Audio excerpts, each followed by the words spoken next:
بسم اللہ الرحمن الرحیم۔ حروف عاملہ کی بحث چل رہی ہے، تو آپ نے حروف جارہ کو پڑھ لیا ہے۔ اب ہم پڑھتے ہیں حروف مشبہ بالفعل کو۔ حروف مشبہ بالفعل 6 ہیں: انا، انا، کانا، لاکنہ، لیتا اور لعل۔ پہلے آپ نے حروف جارہ پڑھے تھے، حروف جارہ کا عمل پڑھ لیا۔ حروف جارہ کتنے ہیں وہ آپ نے پڑھ لیے۔ حروف جارہ 17 ہیں، اسم پر داخل ہوتے ہیں، اسم کے آخر میں جر دیتے ہیں۔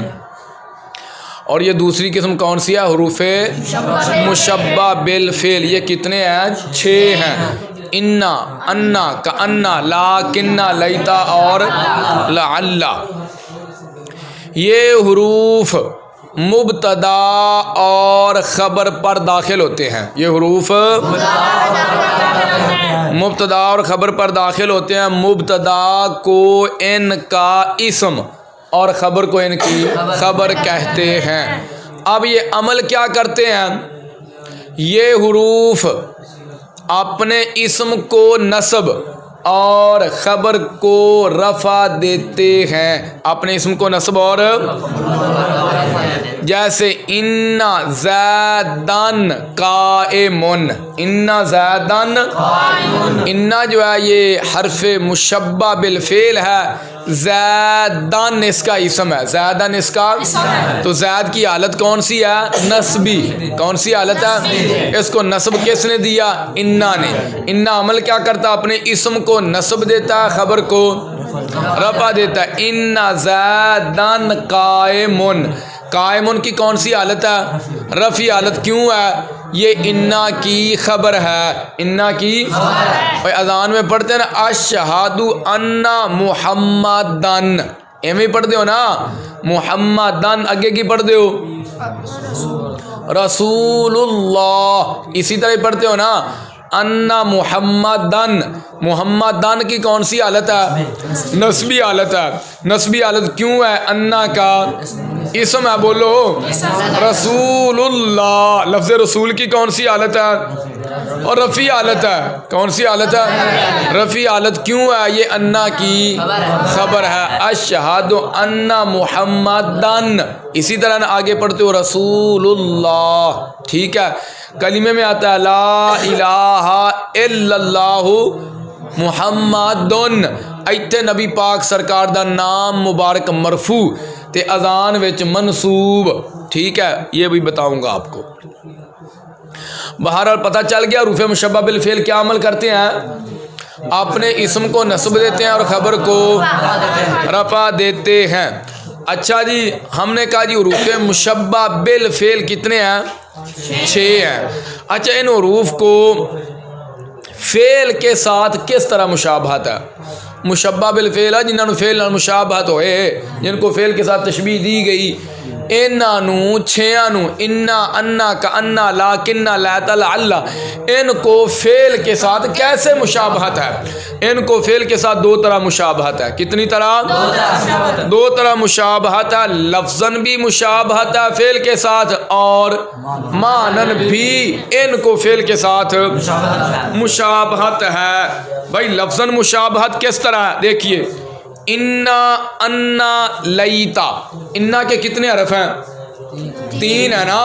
اور آپ کو میں نے صرف میں ہی پڑھا دیا تھا، جہاں بھی کوئی حرف مشدد ہوتا ہے حقیقت میں 2 حرف ایک جنس کے ہوتے ہیں یا قریب المخرج ہوتے ہیں۔ انا بھی 3 حرفی ہے، انا بھی 3 حرفی ہے، لیتا بھی 3 حرفی ہے۔ تو لفظاً مشابہت کس طرح؟ انا، انا، لیتا، دارا با کی طرح 3 حرفی ہیں۔ انا بھی 3 حرفی، انا بھی 3 حرفی، لیتا بھی 3 حرفی اور دارابا بھی 3 حرفی۔ تو لفظاً فعل کے ساتھ مشابہت ہوئی کہ نہیں؟ انا، انا، لیتا کو لفظاً، دارابا فعل جو ہے جو بھی 3 حرفی ہے، سامی ہے، ناصارہ ہے، فاتح ہے، تو فعل کے ساتھ مشابہت پائی گئی کہ نہیں؟ یہ ہے لفظاً مشابہت انا، انا اور لیتا کی۔ کانا اور لعل، کانا کے کتنے حرف ہیں؟ 4۔ لعل کے کتنے حرف ہیں؟ 4۔ اکرامہ کے کتنے حرف ہیں؟ 4۔ سمجھ آئی؟ کانا اور لعل اکرما کی طرح 4 حرفی ہے، اکرما کی طرح۔ اچھا لاکنہ اور اجتنبا، لاکنہ دیکھیں بھائی اجتنبا کے کتنے حرف ہیں؟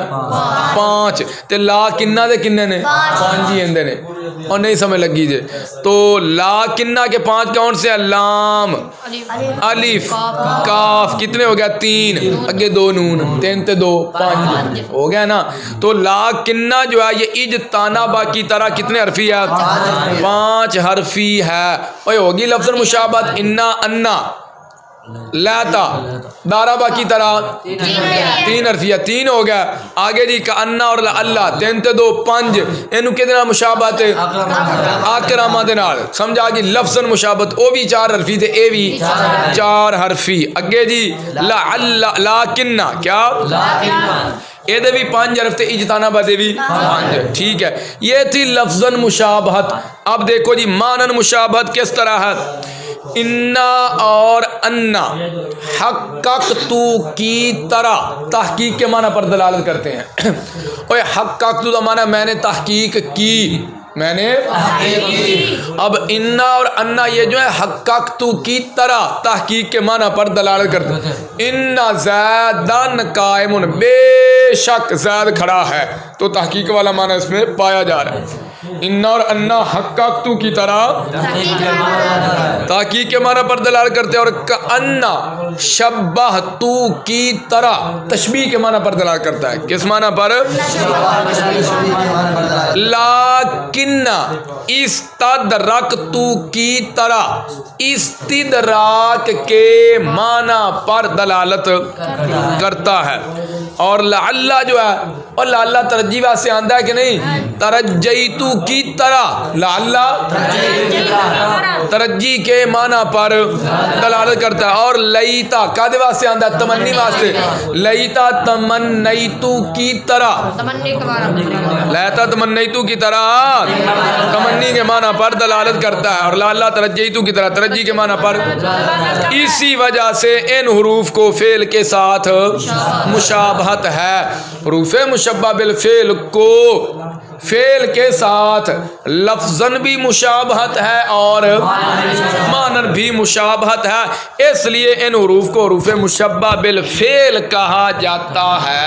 بات کی سمجھ آ گئی ہے؟ آگے جی فائدہ یہ آپ نے پڑھا نا، لاکنہ استدرکتو کی طرح استدراک کے معنی پر دلالت کرتا ہے۔ استدراک کی ہے جی، استدراک کا معنی ہے گزشتہ کلام سے پیدا ہونے والے وہم کو دور کرنا۔ گزشتہ کلام جڑا پہلے گزر چکے انہوں نے گزشتہ کلام، اور لاکنہ کے بعد والا جملہ اس ابہام کو دور کرتا ہے۔ لاکنہ کے بعد والا جملہ۔ فائدہ نمبر 2، لاکنہ سے پہلے والے جملہ کو مستدرک من ہو، اور لاکنہ کے بعد والے جملے کو مستدرک کہتے ہیں۔ فائدہ نمبر 3، انا جملہ کی تاکید کرتا ہے، انا، اور انا مفرد کی تاکید کرتا ہے، اور انا، ٹھیک ہے، انا اپنے ما بعد والے جملہ کو، انا ما بعد والے جملہ کو مفرد کی تعویل میں کر دیتا ہے، اس لیے جس مقام پر مفرد کی ضرورت ہو وہاں انا پڑھتے ہیں۔ میں آگے آپ کو لکھواؤں گا، مقامات پڑھاؤں گا، انا کہاں پڑھا جاتا ہے، انا کہاں پڑھا جاتا ہے، وہ الگ الگ مقامات ہیں۔ ویسے اگر کوئی پوچھے بھائی انا کہاں پڑھتے ہیں اور انا کہاں پڑھتے ہیں، تو سیدھا سادہ آپ یہ جواب دے سکتے ہیں، بھائی جہاں مفرد کی ضرورت ہو وہاں انا پڑھتے ہیں، جہاں وہاں انا پڑھتے ہیں، اس کے علاوہ کیا پڑھتے ہیں؟ انا پڑھتے ہیں۔ انا جملہ کی تعویل کا تاکید کرتا ہے، اور انا مفرد کی تاکید کرتا ہے، ٹھیک ہے۔ اور چلیں بھائی بارہ، یہ دوسری قسم بھی آپ کی مکمل ہو گئی۔